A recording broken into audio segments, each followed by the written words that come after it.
Okay, yeah. I mean, the basic idea was fairly simple, that they, in demolitions, typically they weaken the bottom first, as you saw by drilling sometimes, then weaken the core structures, and finally take it down by making it collapse in on itself. You always take out the core columns first in the massive collapse that initiates the whole thing, as I understand it. But the Twin Towers were apparently, this wasn't a normal demolition. It was, there were a lot of very bizarre features to this. And one of the most totally bizarre is the way that the top of the South Tower tipped over, right? It kind of leaned over, and it looked like it was going to topple, as it should have, according to the laws of physics, as a piece. That's what happens in all accidental collapses, which are always caused by earthquakes in these tall buildings. And those are by definition buildings over something like that, 15 floors. They're steel-framed tall buildings, have never come down for any reason except for controlled demolitions and earthquakes, never by fire.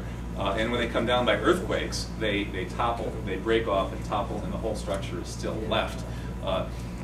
But seeing this big piece of the tower lean over 20 degrees and then just turn to dust is quite unusual. And I don't think anybody has really explained it, and as this disclaimer at the end stated, that the conventional demolitions experts probably don't really understand what happened here, but that military people are indeed in the forefront of research on demolition and the use of explosives, and it would probably be military experts who would have been involved in this.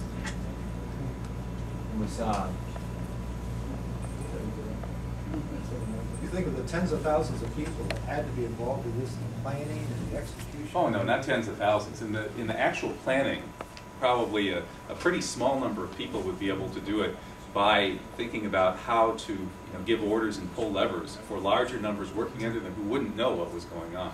Compartmentalization. Right, compartmentalization allows corporate operations to happen with relatively small numbers seeing the big picture. I'm sure a lot of them figured it out. Well, yeah, and we've had some whistleblowers come forward, although not as many as we should have had. The number of people who would have been drawn in as passively complicit would be huge. It depends how you define passively complicit. I mean, all of us, for a while, who went along with the program, are passively complicit. Same with Congress. Many of them must realize there are problems here. People who were directly involved in aspects of this thing probably understood that what they saw didn't jive with the official story, and I'm sure there are many thousands of people like that walking around. But as far as people who actually were consciously complicit of what they were doing, that would be a small number, and those who saw the whole picture would be a very small number, possibly only one. Yeah, like the Manhattan Project for the A-bomb, there were thousands of people who worked on it, but the secret never came out before we dropped it on. Yeah, this notion that we can't keep big secrets has been disproven by history. The Manhattan Project had tens of thousands of people who kept it secret for years. Operation Northwoods is another great example. That was a 9/11 style plan to set off bombs in many American cities, killing American civilians, to sink a ship, and all of this would have killed a lot of people, to start a war with Cuba. And they were also going to stage a fake airliner shoot down, blame it on the Cubans. All of that, it was quite preposterous, was signed off on by every member of the Joint Chiefs of Staff in 1962. And the only reason we know about it today is that it was revealed in 2002 in a book by James Bamford called Body of Secrets. So that was kept secret for 40 years. And there must have been a lot of people who knew about this Northwoods plan. As I said, it was signed off on by every member of the Joint Chiefs. It would have involved huge numbers of people, not just the people planning the bombs in the cities and sinking the ship, but 200 CIA agents were going to get on a plane, fly towards Cuba, cross paths with an unmanned drone, land in the airbase, get off, and the next day stories would say 200 college students killed by Castro. And they would bring out 200 fake, carefully developed false identities with fake grieving relatives, and the deaths of these non-existent 200 people would have been mourned in front-page headlines. All of this was ready to go within a month, and the only reason it didn't happen is that Kennedy and or McNamara rejected it.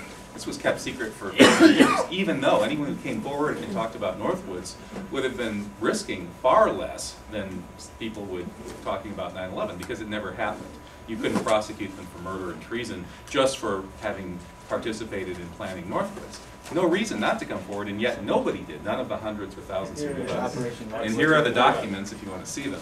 So the idea that the Pentagon will not kill large number of Americans to start a war, and that secrets can't be kept is completely disproven by Operation Northwoods. You can access it Here on it the web. is. Oh, yeah, you can just Google up Google Northwoods and you'll find it. it You wanna out. Northwoods. pass it around? Northwoods. Yes, Operation Northwoods.